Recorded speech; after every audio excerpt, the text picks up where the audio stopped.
Uma boa tarde a todos. Declaro aberta esta sessão do Tribunal Pleno do Tribunal Regional Eleitoral e saúdo os eminentes colegas, desembargador Armínio da Rosa, desembargador Silvio Moraes, desembargador Rafael Maffini, desembargador Roberto Fraga, desembargador Gustavo Diefenteller, desembargador Thompson Flores. Minha saudação ao doutor Fábio Venzon, ilustre procurador regional eleitoral. Saúdo o doutor Rogério Vargas, secretário da sessão, secretário da área judiciária, e em seu nome saúdo todos os servidores do Tribunal Regional Eleitoral e uma saudação especial à nossa assistência. Colegas, enquanto aguardamos a presença na sala virtual do doutor Vitor Hugo, vamos passar, então, para o julgamento do segundo processo da pauta, que é um recurso eleitoral, um recurso interposto por Renner de Souza Machado contra a decisão que julgou do juiz eleitoral, que julgou improcedente pedido de inclusão do recorrente em lista especial de filiados do Diretório Municipal do Partido Social Cristão de Osório. A relatoria é do eminente desembargador Rafael Maffini, e eu passo a palavra ao doutor Fábio Venzon, pelo Ministério Público Eleitoral. Excelentíssimo desembargador-presidente do Egrégio Tribunal Regional Eleitoral do Rio Grande do Sul, excelentíssimos desembargadores integrantes da Corte, ilustríssimo doutor Rogério Vargas, em nome de quem saúdo todos os servidores do Tribunal, uma saudação especial à nossa audiência. Trata-se de recurso eleitoral interposto por Renner de Souza Machado, em face de decisão que julgou improcedente pedido de inclusão do recorrente em lista especial de filiados do Partido Social Cristão, PSC. Esse caso é semelhante aos dois últimos que foram julgados a respeito de inclusão em lista especial, em que o ajuizamento se deu após o prazo de 16 de junho, prazo esse que estava previsto na portaria TSE 357 de 2020 como prazo final para inclusão em lista especial. A razão pela qual a Corte entendeu nesses últimos dois julgados, recentes, agora, semana passada e essa, pela manutenção da sentença, vez que houve a preclusão, né, do ato, não há necessidade, não há possibilidade da realização do ajuizamento da ação após a data de 16 de junho. No caso aqui, foi ajuizado em 20 de julho de 2020. Portanto, de forma extemporânea, razão pela qual nós opinamos pelo conhecimento e desprovimento do recurso. Muito bem. Com a palavra, o eminente relator, desembargador Maffini. Senhor presidente, demais integrantes do Pleno, uma saudação que endereço a Vossas Excelências. Doutor Fábio também, uma saudação que endereço a Vossa Excelência na condição de Procurador Regional Eleitoral. Doutor Rogério, em nome de quem eu saúdo todos os servidores que aparelham a atuação jurisdicional e administrativa desse tribunal.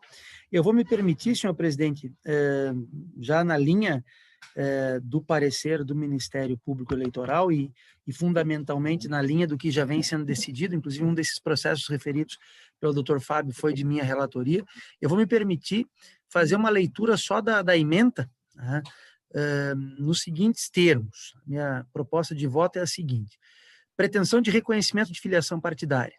Ainda que o artigo 19, parágrafo 2º da Lei 9096 de 95, estabeleça que os prejudicados por desídia ou má-fé do partido político podem requerer à Justiça Eleitoral ordem para a agremiação submeter o seu nome em lista especial de filiados, o pedido deve ser apresentado no prazo estipulado pelo Tribunal Superior Eleitoral em cronograma próprio e não a qualquer tempo. O cronograma de processamento das relações especiais de filiação partidária estabelecida na portaria TSE 357 de 2020 prevê que o dia 16 de junho encerra o prazo para a inserção pelos partidos políticos do nome de pessoa prejudicada na lista especial de filiados, por meio do sistema Filia. E o dia 19 do mesmo mês é o prazo derradeiro para autorização pelo cartório eleitoral de processamento de relação especial, conforme o artigo 16, parágrafo 2º da resolução TSE 23596. Ultrapassado todos os prazos próprios, a decisão deve ser mantida, portanto, encaminho o voto pelo improvimento. Entretanto, e esse é um destaque que foi feito já nos precedentes invocados pelo Dr. Fábio, a inviabilidade do pedido não impede que a efetiva filiação partidária seja objeto de análise no momento do requerimento do registro da candidatura, que é o juízo natural para o enfrentamento da questão em lume, admitindo impugnação ao registro de modo de dilação probatória, não sendo esta a sede adequada para definir o vínculo partidário do recorrente. Então, nesses termos, senhor presidente, o pedido recursal de deferimento do pedido do registro de candidatura não constou do pedido dirigido ao juiz OACO, razão pela qual, se apreciássemos aqui, estaríamos suprimindo a instância adequada para tanto. Então, a manifestação que eu encaminho é no sentido de votar pelo improvimento do recurso. Perdão, improvimento do recurso. Improvimento. Perfeitamente. Desembargador Roberto Fraga. Senhor presidente, na sua pessoa, eu saúdo toda a corte, saudando também, por extensão, nosso doutor Fábio, doutor Rogério Vargas, servidores, assistências. Senhor presidente, eu acompanho o voto na totalidade, senhor presidente. Muito bem. Desembargador Gustavo Diefenteller. Eminente presidente, saúdo Vossa Excelência, saúdo os excelentíssimos colegas integrantes da Corte, saúdo o excelentíssimo doutor Fábio Venzon, procurador eleitoral, o ilustríssimo doutor Rogério Vargas, secretário judiciário, os estimados servidores do TRE que nos assistem e também o público em geral, os advogados que estejam acompanhando esta sessão. Exatamente na linha do processo que relatei ontem, eu estou acompanhando integralmente o voto do eminente relator, desembargador Mafini. Muito bem. Desembargador Thompson Flores.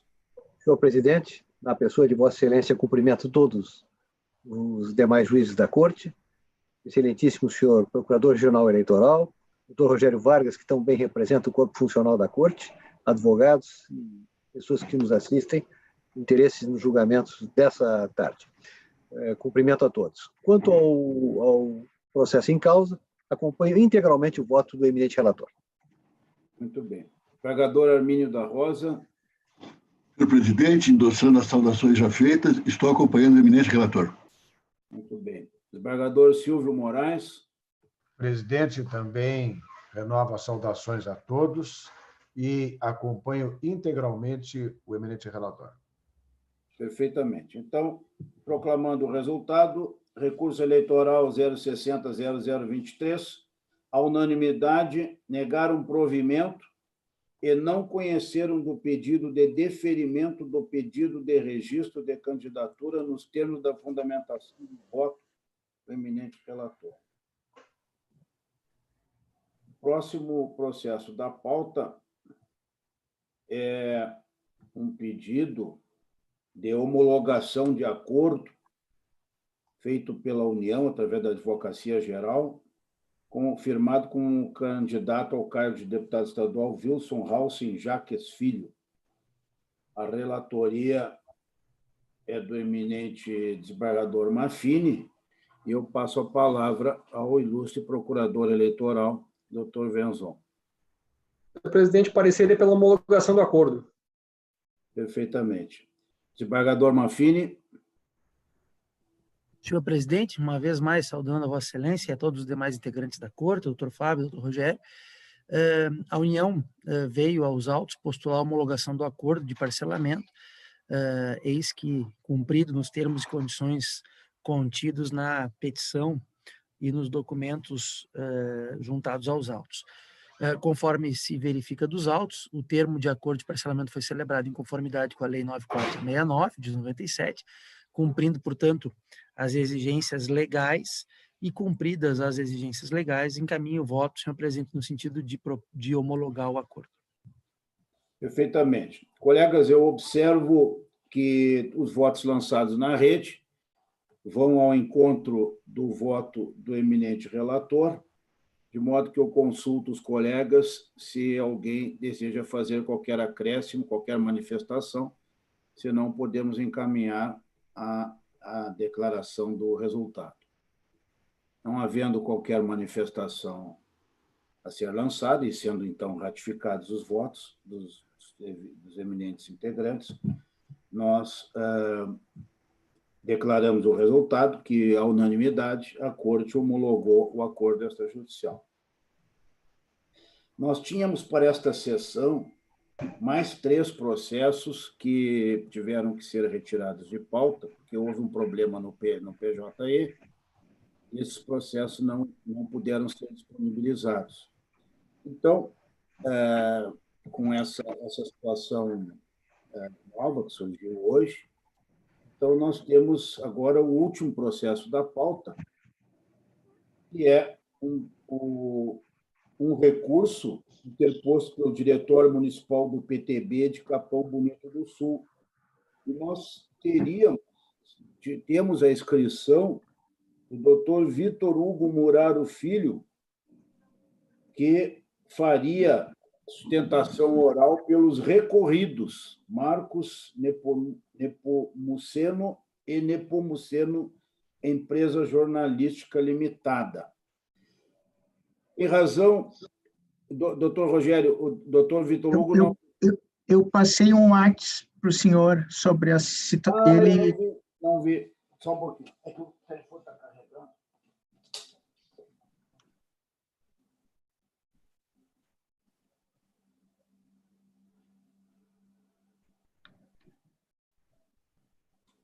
Tá. Eu fui agora informado pelo nosso ilustre secretário da sessão que o doutor Vitor Hugo desistiu da sustentação oral e mantém apenas o pedido de preferência, e o processo será julgado. Então, eu passo a palavra, a relatoria é do eminente desembargador Armínio José Abreu Lima da Rosa. Eu passo a palavra, então, ao doutor Fábio Venzon, ilustre procurador, por seu parecer. Presidente, renovando as saudações. Caso de recurso eleitoral interposto pelo Diretório Municipal do Partido Trabalhista Brasileiro de Capão Bonito do Sul contra a sentença que julgou improcedente representação por propaganda eleitoral irregular em face de Nepomuceno Empresa Jornalística Limitada, Marcos Roberto Nepomuceno, Marisete Vargas Pereira Rauto e Felipe Júnior Riete. É mencionado também na inicial o suposto abuso, na fundamentação, não é feito nenhum pedido a respeito disso, a respeito do abuso, apenas uma manifestação, uma fundamentação. E agora no recurso também não é feito nenhum pedido específico relacionado ao abuso, mas é pedido que o Ministério Público instaure uma AIGE, alguma coisa assim, uma ação de investigação judicial eleitoral para que isso seja apurado, né? Eu estou entendendo realmente que aqui o que existe é uma representação por propaganda eleitoral antecipada, e no recurso, e aí depois explico indevidamente, me parece, uma inovação, há um pedido de direito de resposta também. Bom, nas razões recursais, o partido recorrente alega que na data de 13 de junho de 2020, os representados Jornal Folha do Nordeste e Marcos Roberto Nepomuceno publicaram em meio impresso e eletrônico matéria jornalística em favor dos representados já mencionados.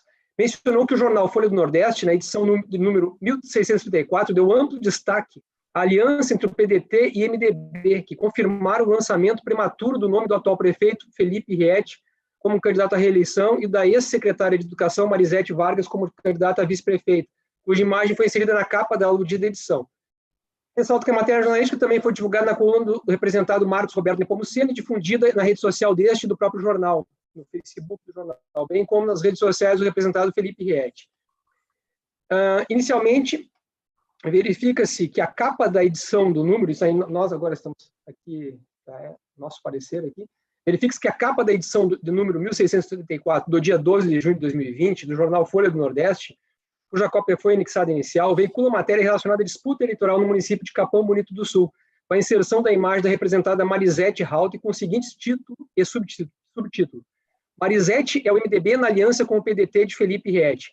O anúncio, aí depois vem o subtítulo, anúncio da dobradinha aconteceu no final de semana. Siglas buscam continuar no Paço Municipal de Capão Bonito do Sul.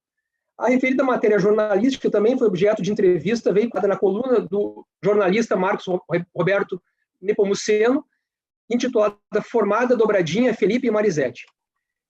Entendemos que a conduta dos representados ela encontra amparo, principalmente no disposto na Constituição Federal, artigo 5º, incisos 4 e 9º, e artigo 220, caput parágrafo 1º da Constituição. O artigo 220 menciona que a manifestação do pensamento, a criação, a expressão e a informação sobre qualquer forma, processo ou veículo não sofrerão qualquer restrição, observado o disposto nessa Constituição.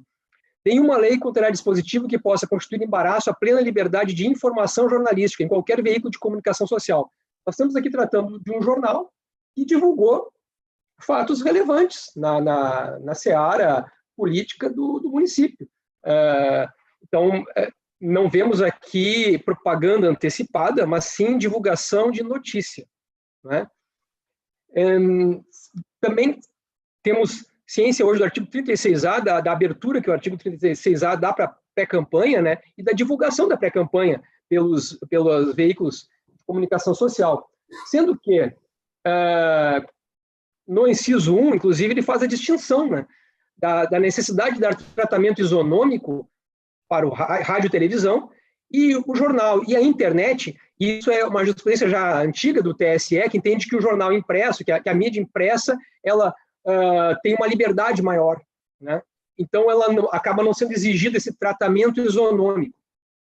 É claro que entendemos que se um determinado jornal ele tem, digamos assim, um posicionamento ideológico que se afina mais com determinado candidato, ele tem que deixar isso claro, né? Eu digo assim, ele tem que deixar claro para o leitor que ele tem já um certo viés, digamos assim.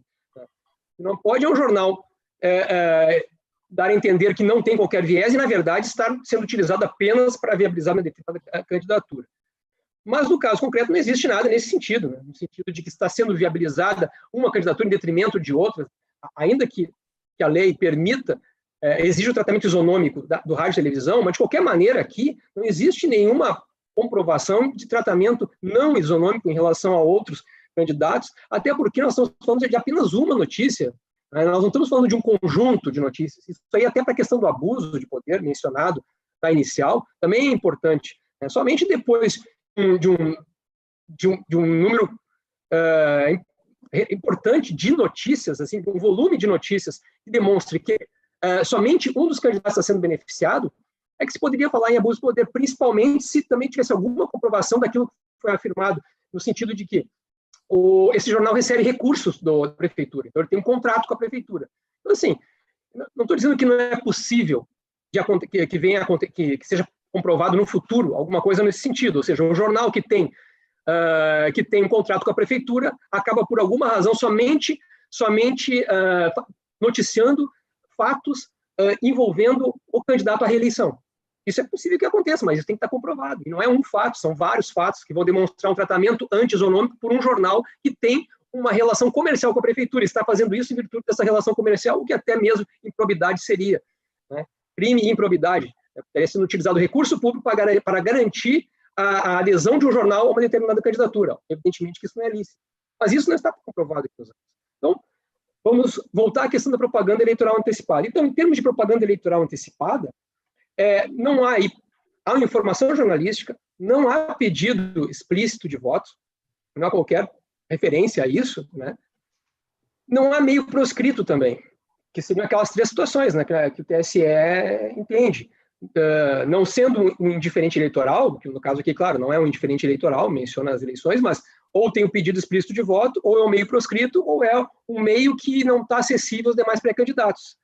E, nesse caso, nós temos uma informação jornalística, não há que se falar em meio proscrito, porque o recorrente alega que haveria meio proscrito, porque foi publicada a notícia em meia página da capa do jornal, o que violaria o tamanho permitido pelo artigo 42 da resolução TSE 23.610. Também a própria lei das eleições menciona, acho que o tamanho em que uma propaganda paga no jornal pode ser contratada, né? Então, lá é mencionado que o espaço não pode ser maior que 1/8, no artigo 42 da resolução. Acontece que isso aqui não é propaganda paga, não está sendo pago. Se fosse propaganda paga, um pré-candidato que tivesse contratado um anúncio no jornal, aí você poderia falar de meio proscrito na medida em que foi utilizada mais de meia página, coisa do gênero. Mas no caso aqui não se trata, não tem nenhuma relação, aqui é uma informação jornalística, então não há que se falar em meio proscrito, e tampouco, pela mesma razão, em utilização de meios, enfim, né, É descabido, porque isso serve para um pré-candidato. Tá? Uma informação jornalística, isso não se aplica. Então, com essas considerações, nós afastamos a questão da propaganda eleitoral antecipada. Certo? Da mesma forma, em relação ao que foi divulgado nos meios, nas mídias sociais, o reflexo disso nas mídias sociais. Aí nós temos o artigo 36A, que ele permite isso, permite a pré-campanha. Hoje a pré-campanha ela é permitida no seguinte sentido, com limites, evidentemente com limites, mas o artigo 36A, o caput do artigo 36A, não precisa ser nem nas hipóteses dos incisos, o caput do artigo 36A, no início dele, ele já menciona que não configura propaganda eleitoral antecipada, desde que não envolva pedido explícito de voto, a menção à pretensa candidatura, a exaltação das qualidades pessoais dos pré-candidatos e os seguintes atos. Então, os incisos são os seguintes atos, são outra coisa, mas independente das hipóteses dos incisos, em qualquer situação, em tese hoje em dia, o pré-candidato ele pode informar que é pré-candidato e dizer quais são suas qualidades. Isso é permitido hoje pela legislação, porque o prazo de campanha foi reduzido. Então, há uma necessidade de viabilizar o debate democrático e fazer com que os candidatos se tornem conhecidos dos eleitores. É importante que os eleitores conheçam os candidatos. Como é que nós vamos falar em voto consciente de um eleitor que não conhece, não tem dados dos candidatos em relação aos quais ele pretende votar? Então, o debate democrático é importante para garantir o voto consciente, maior número de dados dos candidatos aos eleitores, com isso o voto consciente, e aí sim a gente chega na democracia representativa efetiva, social. Então, em relação à propaganda eleitoral antecipada, seja no jornal, seja no Facebook, nós não verificamos, ou nas mídias sociais, que não verificamos propaganda eleitoral antecipada que violasse o artigo 36 da Lei das Eleições. Em relação ao abuso de poder, já mencionei, além de não ficar aqui caracterizado, a questão de instauração de AIGE, o próprio partido ele pode entrar com uma representação, entrar com uma AIGE, né, ajuizar uma ação de investigação social eleitoral, e o Ministério Público, no primeiro grau, que é quem tem competência para isso, participou desse processo e, enfim, está ciente aqui dos fatos que foram relatados.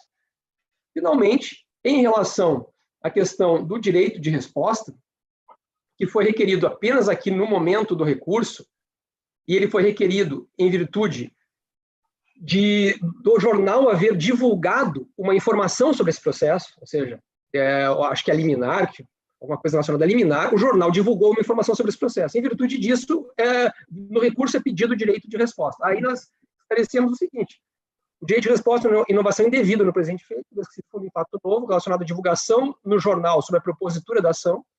Ademais, o pedido de direito de resposta pode ser veiculado somente a partir da escolha de candidatos em convenção, o que ainda não ocorreu. O caso das convenções inicia em 31 de agosto, conforme a emenda constitucional 107 de 2020. E não pode ser deduzido juntamente com o pedido para aplicação de multa por propaganda eleitoral antecipada, conforme disposto no artigo 4º da resolução TSE 23.608. Então, não é possível deduzir pedido de multa por propaganda representação por propaganda eleitoral antecipada e pedido de multa conjuntamente com o pedido de direito de resposta. Eles têm que ser feitos através de instrumentos, de peças distintas, né? São feitos distintos, não podem figurar no mesmo processo, pedido conjunto. Então, por tudo isso, também, igualmente, em relação ao direito de resposta, entendemos que é descabido. Antes posto, o Ministério Público opina pelo conhecimento e desprovimento do recurso. Muito bem. Desembargador Armínio da Rosa. Presidente, ministros, colegas, doutor Vezon, como sempre, um parecer brilhante, doutor Rogério, em relação a quem estendo a saudação a todos os funcionários e aqueles que nos assistem. Esse processo me permite, até porque com a retirada de outros processos que estavam pautados para hoje, nós temos mais espaço, né, de tempo. Então, se não se agastarem, não se incomodarem, vou ser mas contidamente, né, um pouco mais extenso no voto, saindo do meu padrão habitual. Esse é um processo que vem da comarca de Lagoa Vermelha. Lagoa Vermelha, eu tive a honra de inaugurar o foro, o novo foro de Lagoa Vermelha, um prédio muito bonito, e fica numa área nova da cidade, que é onde, até estou pensando isso se os advogados lagoenses estivessem aqui para ouvir. É uma área nova, muito bonita da cidade, onde estão os prédios das faculdades. E na ocasião, o desembargador Léo Lima, que é de lá, falou em nome do Tribunal de Justiça. Um dos procuradores aqui, dos recorridos que estou vendo, o doutor Esgarbosa, na época era o presidente da subseção da ordem lá. O doutor de Garbosa é irmão do vereador das bicicletas, o Marcelo Garbosa, e irmão também do ex-assessor do desembargador Porta Nova, que hoje é promotor de justiça. Doutor Fernando. Isso, né? E, aliás, lá fomos recepcionados com um churrasco maravilhoso. O Padre Léo falava que a carne de lagoa era excepcional e realmente, olha, eu não sabia que aquela região tinha essa virtude carnívora, né? Mas é uma carne maravilhosa lá. Não é só a campanha, não. Santa Maria também tem, né? Sim, sim. Bem, feito esse registro, a fala do nosso Dr. Venzon também suscita uma análise, um exame, um pensamento a respeito da imprensa e as suas simpatias ideológicas. Aqui nós tivemos a Federação, né, que era o jornal castilhista, né? E tivemos também o jornal gasparista, a Reforma, que teve como um dos seus colaboradores Carlos Thompson Flores, né? Colaborador do jornal gasparista, não é? Órgão oficial do Partido Liberal Gaúcho. Então, é natural isso. Se olharmos a Espanha, o jornal El País é de forte inclinação socialista, né? E já El Mundo não é bem assim. E aqui também, a nossa imprensa, se olharmos, a grande imprensa também tem essa simpatia ideológica. Isso é inafastável da mídia, né? Talvez só na Argentina os Kirchner conseguiram se dispor com toda a grande imprensa, tanto com o Clarín como La Nación, né? Mas coisa de Argentina tem suas peculiaridades.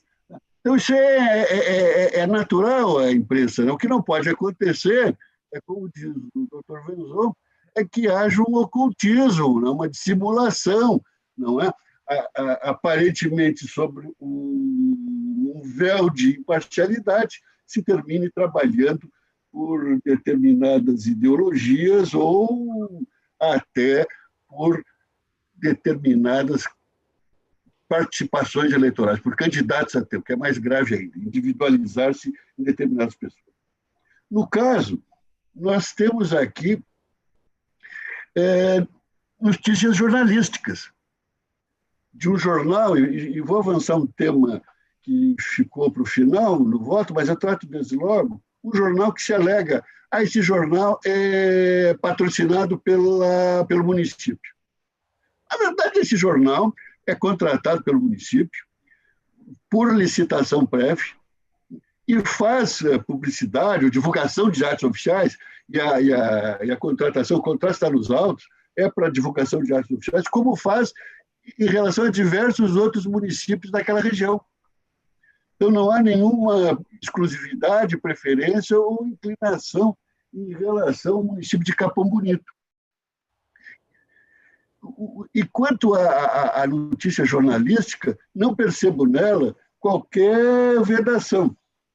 A legislação atual, o artigo 36A, nos traz, tanto referido pelo Dr. Venzon, ele, por um lado, ele, ao permitir essa pré-campanha, vedando apenas pedido explícito, né, e equivalentes às denominadas palavras mágicas, ele resolveu uma questão, que a mídia tinha uma insegurança a respeito de notícias, entrevistas sobre eventuais candidatos, né, e, notadamente, aqueles que já eram detentores de cargos eletivos ou cargos do executivo, se cometeriam ilícito eleitoral ou não.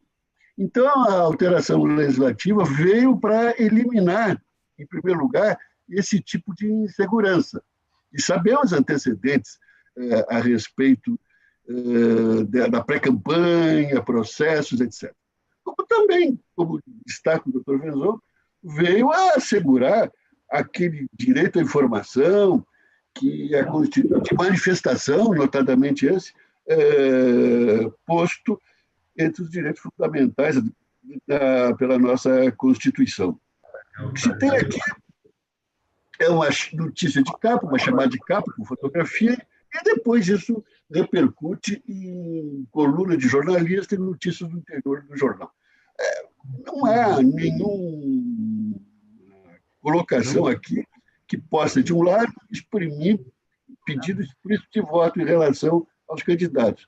Não há, quanto ao jornal e jornalistas, alguma participação nesse tipo de conduta. Não há, como se viu, abuso de poder pela questão da contratação, do jornal ser contratado pelo município para divulgação de atos institucionais. E no correr do processo, e deferida liminar, o jornal, e não há nenhuma novidade, nós cansamos de ver aqui, não só na imprensa escrita, mas na mídia televisiva, que quando algum jornalista é objeto de alguma demanda, vem a manifestação de que há uma tentativa de cercear a liberdade de imprensa. Isso é natural. Isso não é só aqui para o caso do jornal objeto do presente recurso. Né? Tem grandes organizações jornalísticas que fazem isso rotineiramente, né?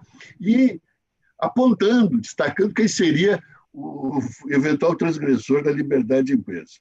Então, com essas considerações, eu que prefiro fazer assim, que constam mais explícitas do voto, que eu não vou ler aos colegas, já tiveram acesso, eu estou desprovendo o recurso. E quanto à questão do gente de resposta, em função disso, aí exatamente é tema que não nos cabe aqui cortar um grau de jurisdição e avançar sobre isso. É o voto, senhor presidente. Muito bem. Desembargador Silvio Moraes. Senhor presidente, renovo as saudações anteriores a todos, a quem nos ouve, inclusive, e eu quero cumprimentar o eminente desembargador Armínio pela excelência desse voto, incluindo também os cumprimentos do doutor Venzon, que tem a cada dia revelado a sua competência e enriquece muito com o seu trabalho o tribunal. Eu tive o prazer, desembargador Armínio, já que temos mais um tempo hoje, no meu shima das 6 da manhã, reler o acordo e ver, inclusive, que lá Vossa Excelência transcreveu e tomou também como razões de decidir parte do voto, do parecer do Dr. Venzon, quando ele, com a sua peculiar propriedade, lembra que em 2015 foi reduzido para 45 dias o prazo da propaganda e, evidentemente, para estabelecer a igualdade, aí se abriu efetivamente a possibilidade da propaganda antecipada. E hoje, realmente, eu penso que é um dever nosso do tribunal, tanto quanto possível, nós mostrarmos às partes que, principalmente quem for concorrer, que estiver concorrendo, que faça uma leitura do 36A pela abertura que este artigo dá. Por exemplo, a participação de filiados a partidos políticos ou pré-candidato em entrevista, programa, encontro ou debate na rádio, na televisão, na internet, inclusive com exposição de plataforma, projeto político, observado pelas emissoras de rádio e televisão, apenas o dever de estabelecer a isonomia.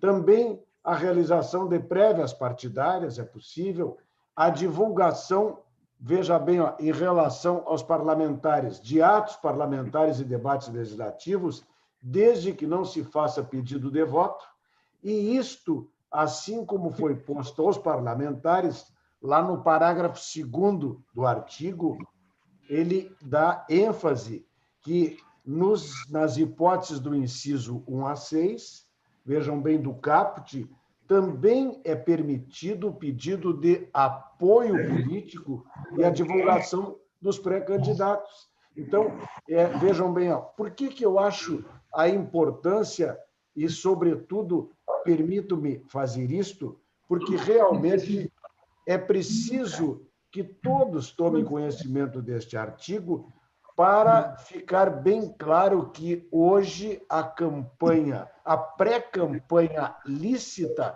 está exatamente nesses termos tutelada em lei.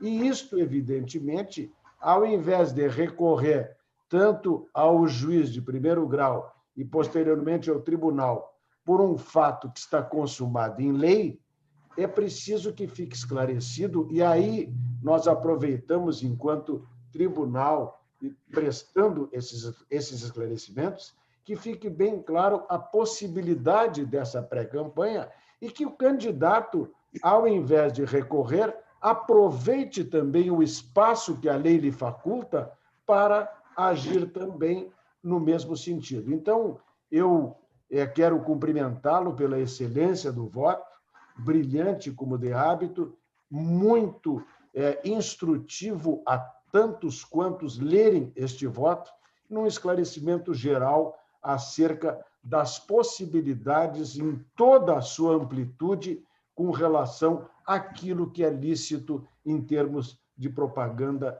na pré-campanha. Então, presidente, com os meus cumprimentos e com o destaque da importância deste voto como mais um paradigma, veja bem, para informação a todos quantos concorrem, eu estou, evidentemente, integralmente acompanhando o eminente relator, estendendo também meus elogios ao doutor Venzon.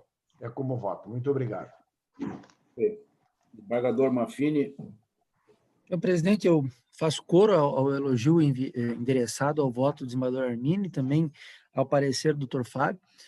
Eu só diria assim, se nós formos observar sumariamente o que trata a legislação e a jurisdição eleitoral, nós temos fundamentalmente a eleição, mas nós temos alguns momentos que antecedem a eleição e alguns que seguem a eleição que estão sob a nossa jurisdição. Destaco em relação aos que seguem a prestação de contas, cuja importância hoje é sobremodo relevante em razão do modo de custeio das campanhas.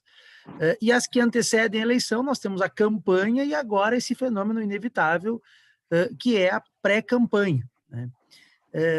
Eu diria que, além de tratar de forma muito pertinente desses aspectos e dos princípios que devem incidir sobre a legislação eleitoral, fundamentalmente buscando a paridade de armas e a preservação do sufrágio democrático, eu diria que esse voto e o parecer do doutor Fábio, eles, vamos dizer assim, apimentam essas questões com outros temas muito importantes, né? A relação com a liberdade de expressão, a informação, a relação com a liberdade de imprensa e, fundamentalmente, a relação com a própria imprensa, né? Que é algo, eu diria, muito relevante também, e se nos parece, e a mim parece, que se mostra mais adequado que nós controlemos o comportamento do poder público em relação à imprensa do que propriamente o comportamento da imprensa em relação ao poder público. Mas só faço essas brevíssimas considerações para, com isso, acompanhar o voto elogiando sobremodo. Muito bem. Desembargador Roberto Fraga. Senhor presidente, eu também faço um elogio de público ao voto, né, excelente voto, ao trabalho do nosso procurador regional eleitoral, doutor Fábio, excelente, nos acrescenta muito em nossos julgamentos. Um pequeno acréscimo aqui, senhor presidente. Esse tempo, conversando com um parente meu, me perguntou por que a gente inibe tanta propaganda. Eu disse, como assim? Não, por que tem todo esse contexto para inibir a propaganda? Eu disse, não, tu está entendendo errado. Toda a preocupação, toda a ocupação do judiciário eleitoral, né, dos jogadores de primeiro grau, do segundo grau, é para que se torne o pleito mais igualitário. E a propaganda é um canal muito importantíssimo para isso. Todo esse contexto jurídico, jurisdicional, né, para tentar limitar, regrar a propaganda de campanha, de pré-campanha, só visa isso, tornar o mais igualitário possível a concorrência eleitoral. É só isso, senhor presidente. Mas é que, às vezes, nesse debate, a gente acaba se esquecendo disso e, às vezes, um que outro leigo no assunto pode entender de forma errada. Eu acompanho o voto, senhor presidente. É excelente o voto. Acompanho na totalidade. Desembargador Gustavo de Effenteler. eminente presidente, eminentes colegas, demais pessoas que já foram saudadas, a par da excelência do parecer do Dr. Fábio Wenzon e da excelência do voto do desembargador Armínio, as contribuições trazidas pelos colegas que me antecederam na fala, ao proferirem seus votos, são realmente muito oportunas, né? E me refiro mais especificamente às palavras do desembargador Silvio Ronaldo, porque, na verdade, nós temos no artigo 36A um tema ainda relativamente novo, né? Que assume, cujas regras, cujas normas esculpidas nele, assumem, inclusive neste ano, um papel, uma importância ainda maior, né? Porque de uns anos para cá nós tivemos a redução do período de campanha eleitoral para 45 dias, o que implicou, forçosamente, que o período que antecede ao de campanha fosse mais utilizado do que era antes, né? Com o período de pré-campanha, com divulgação de ideias, com divulgação de plataformas, e com essas limitações impostas pelo 36A, de não haver pedido explícito de voto, etc. Mas esse ano ainda é maior o período de pré-campanha, já que as eleições foram adiadas a partir da metade do mês de novembro, por força da pandemia.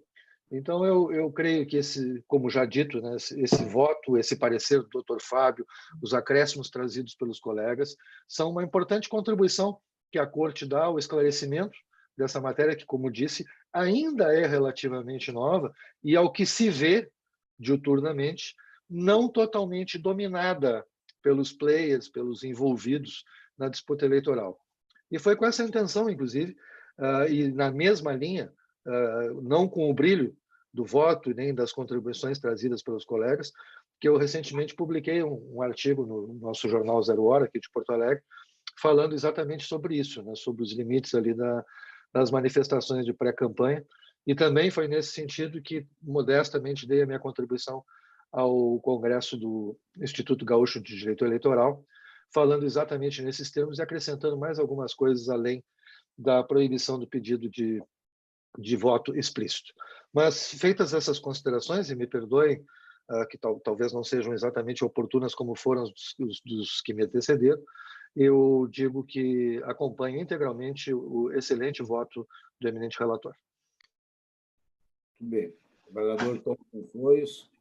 Senhor presidente, eu também quero prestar aqui as minhas homenagens, primeiro ao parecer do eminente procurador-geral eleitoral, brilhante como sempre, mas não poderia deixar de referir o brilhante voto do desembargador Armínio, que é, todos nós sabemos, um dos juízes mais brilhantes do Brasil, né? Já deveria há muito estar no Supremo Tribunal Federal, se me permite o comentário. Tem todas as credenciais, há muito tempo já deveria estar lá. Feito esse registro, senhor presidente, eu adiro integralmente ao voto do relator, cumprimentando novamente, inclusive pelas considerações orais que fez. Esse é o voto, senhor presidente. Muito bem. Presidente, primeiro, absolutamente merecida a referência do Antônio Thompson Flores, e não é falta modéstia.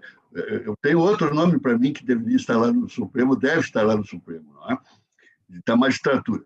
Mas, principalmente ante o que o doutor Silvio falou, eu não sei, apenas cogitando, né, no campo cogitante, não seria oportuno o TRE, porque esse Perdeu o som. Perdeu o som. Desembargador Armínio. Tá, ficou sem. Este voto que proferi não é o primeiro sobre essa matéria, já há de outros colegas.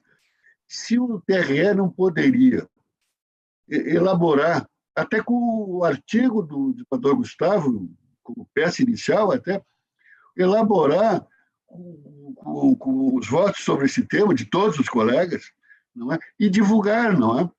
E fazer a sua divulgação por mídia eletrônica, né? Para não se ter despesa, né?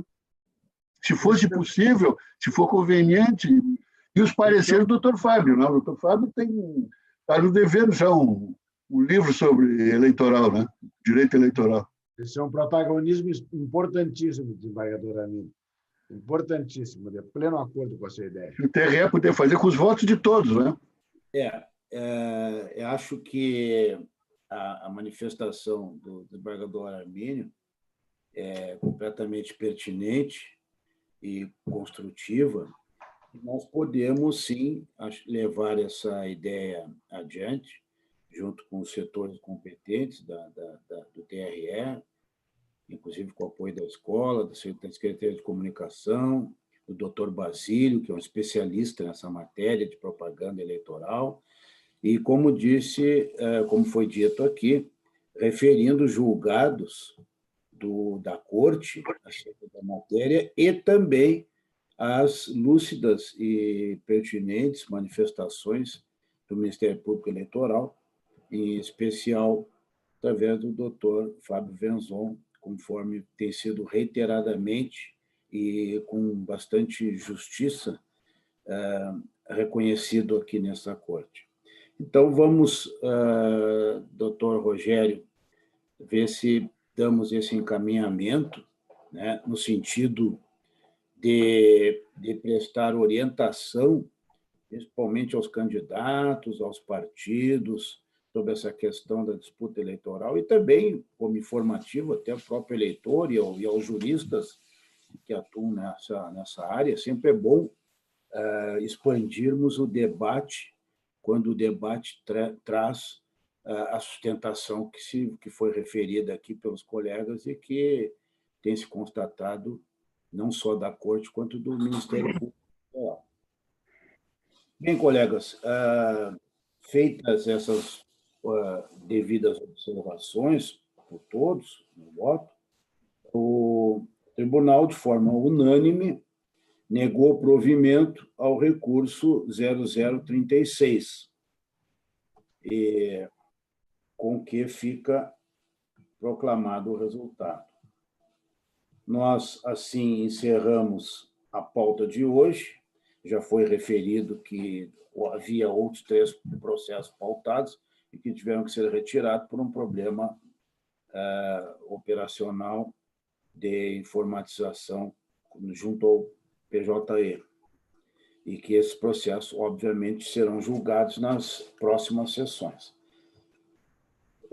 Dito isso, cabe, então, ao encerramento, lembrar aos colegas e à nossa assistência que a próxima sessão será no dia 8 de setembro, terça-feira, em razão do feriado do 7 de setembro, segunda-feira.